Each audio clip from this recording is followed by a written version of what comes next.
റിപ്പോർട്ടറിലേക്ക് സംസ്ഥാനത്ത് വീണ്ടും മഴ ശക്തമാവുകയാണ്. തിരുവനന്തപുരം, കൊല്ലം, ആലപ്പുഴ, പത്തനംതിട്ട, കോട്ടയം, എറണാകുളം, ഇടുക്കി ജില്ലകളിൽ യെല്ലോ അലർട്ട് പ്രഖ്യാപിച്ചിട്ടുണ്ട്. ഈ മാസം 26ഓടെ കാലവർഷം എത്താൻ സാധ്യതയുണ്ടെന്നും മുന്നറിയിപ്പ്. ശക്തമായ മഴയ്ക്കും ഇടിമിന്നലിനും സാധ്യതയുള്ളതിനാൽ പ്രത്യേക ജാഗ്രത തുടരണമെന്നും നിർദ്ദേശം.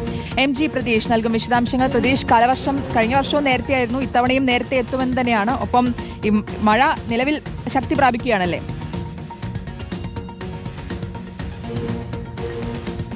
ശ്രുതി, തെക്കൻ കേരളത്തിലും മധ്യ കേരളത്തിലും വരും മണിക്കൂറുകളിൽ മഴ ശക്തമാകുമെന്നതാണ് കാലാവസ്ഥാ നിരീക്ഷണ കേന്ദ്രത്തിന്റെ ഏറ്റവും പുതിയ മുന്നറിയിപ്പ്. തിരുവനന്തപുരം മുതൽ ഇടുക്കി വരെയുള്ള ജില്ലകളിലാണ് നിലവിൽ മഴ മുന്നറിയിപ്പ് ഉള്ളത്. മാത്രമല്ല, കാലവർഷം അടുത്തയാഴ്ചയോടുകൂടി കേരളത്തിലെത്തും എന്നതാണ് കാലാവസ്ഥാ വകുപ്പ് അറിയിച്ചിരിക്കുന്നത്. സാധാരണഗതിയിൽ ജൂൺ 1-നാണ് കാലവർഷം സംസ്ഥാനത്തെത്തുക. പക്ഷേ ഇത്തവണ നേരത്തെ തന്നെ എത്തുമെന്നുള്ള ഒരു സൂചനയാണ് നിലവിൽ കാലാവസ്ഥാ വകുപ്പ് നൽകിയിരിക്കുന്നത്. വരും മണിക്കൂറുകളിൽ ബംഗാൾ ഉൾക്കടലിലും ആൻഡമാൻ നിക്കോബാർ ദ്വീപുകളിലും കാലവർഷം എത്തിയേക്കും. അടുത്ത ആഴ്ചയോട് കൂടി തന്നെ സംസ്ഥാനത്ത് അതിശക്തമായ മഴ ലഭിച്ചു തുടങ്ങും. അതുകൊണ്ട് തന്നെ ഒരു ജാഗ്രത, ഇപ്പോഴുള്ള മഴയുടെ കാര്യത്തിലും ജാഗ്രത വേണമെന്ന നിർദ്ദേശമാണ് കാലാവസ്ഥാ വകുപ്പ് നൽകിയിരിക്കുന്നത്. ശക്തമായ മഴയ്ക്കൊപ്പം ഇടിമിന്നലിനും സാധ്യതയുണ്ട്. 40 മുതൽ 50 കിലോമീറ്റർ വരെ വേഗതയിൽ ശക്തമായ കാറ്റിന് കൂടി സാധ്യതയുള്ളതിനാൽ മലയോര മേഖലകളിലുള്ളവർ ജാഗ്രത പാലിക്കണമെന്ന നിർദ്ദേശം കൂടി ദുരന്ത നിവാരണ അതോറിറ്റി നൽകിയിട്ടുണ്ട്.